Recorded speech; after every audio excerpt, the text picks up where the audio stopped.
You've certainly seen the movie White Chicks, and although it's not critically acclaimed, these discoveries might change your opinion about it. I doubt you paid attention to all the references to P. Diddy in the film, released over 20 years ago. You're probably aware of all the scandals and controversies surrounding the rapper that surfaced in recent weeks, including everything about the white parties, the freak-offs, the murder of Tupac, and all the other mysteries around him. Maybe you've seen some of these connections mentioned in other works, but believe me, that's just the tip of the iceberg. Did you know there are references to Beyoncé, Jay-Z, Notorious B.I.G., 50 Cent, and other pop culture figures from the 2000s hidden in the movie? We did a deep dive, rewatching the movie from start to finish to find every detail. Here, you'll discover the references and jabs that have been right in front of us this whole time. Ready to understand the true meaning behind White Chicks? Then, let's go. White Chicks isn't just a comedy about socialites. It's an intelligent critique of American high society. The Wilson sisters, Tiffany and Brittany, are a parody of heiresses Paris and Nikki Hilton. At the height of the 2000s, the Hiltons dominated the scene with extravagant, scandalous parties. In the movie, when the Wilson sisters are mocked by their rivals, it's said they come from the Beverly Hills ghetto, a direct jab, as Beverly Hills is where Paris and Nikki lived. Furthermore, the movie hints that the white parties in the Hamptons, a playground for the rich and famous, resemble Diddy's white parties, which also took place in the same hotels, where the Hiltons were regular guests. And guess who runs the Hamptons hotel chain? That's right, the Hilton family. In fact, Brittany and Tiffany have a line in the movie saying the best parties happen there. Now, Latrell Spencer. The character obsessed with white girls bears a striking resemblance to Diddy himself. The script hints at the rapper's controversial past. Actor Terry Crews mentioned in an interview that he based Latrell on a real person, but wouldn't say who. He was an athlete, but he was a basketball player, but Latrell was based on real people. Was this guy called Latrell too? Yeah, no, okay. He wasn't called Latrell, but I'm not going to say his name. You know who he was. But I knew, I said, oh, this is this guy. Throughout the movie, the term Buff Daddy is repeated several times, a clear nod to Diddy's stage name, Puff Daddy. You probably remember the auction scene where Latrell bids $50,000 in cash for a date with Tiffany, and she says she doesn't want to go on a date with Buff Daddy.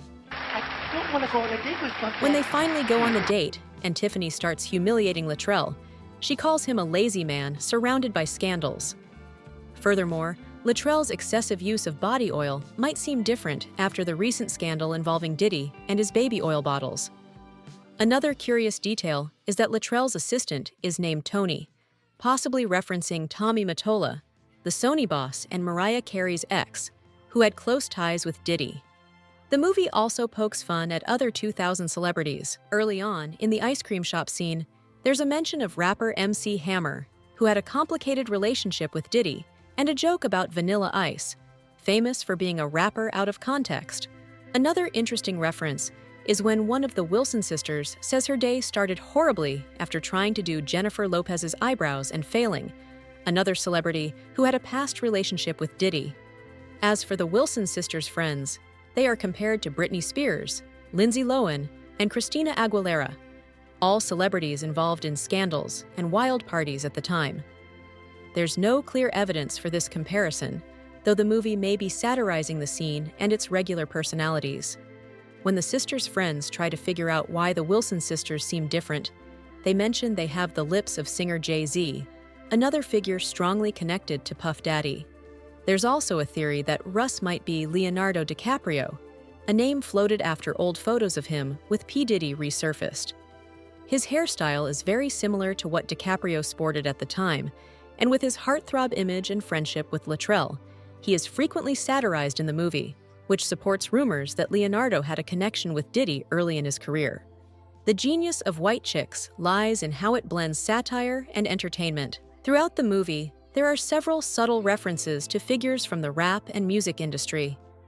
In the dinner scene, one character is called Miss Def Jam, a joke about the iconic record label that was home to artists like Kanye West and Rihanna, both also involved in controversies with Diddy.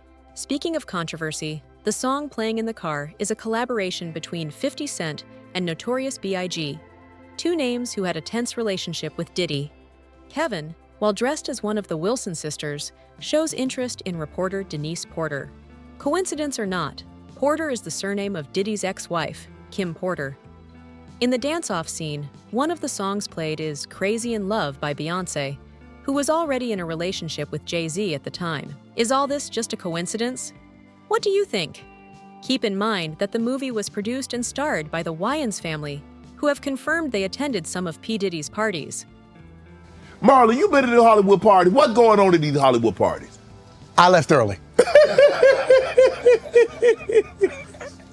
Because people think that. I've been to plenty Diddy parties. I left early. I swear to you, I've never seen the stuff that they claim to be going on. I never seen it. I never, those aren't the type of parties that I go to. I don't frequent those type of parties. And even if I go, like I said, I've never seen any of this. I'm like, when I hear about it, when did that happen? Yes. At what time did this go down? Because I was there till 3:30. You mean 3:32? So they waited for me to leave? Like, all right, good. That Wayans nigga's gone. He talked too much. Well, the fact is that White Chicks is much more than just a comedy. It hides social critiques and direct jabs at celebrities and the elite of that era.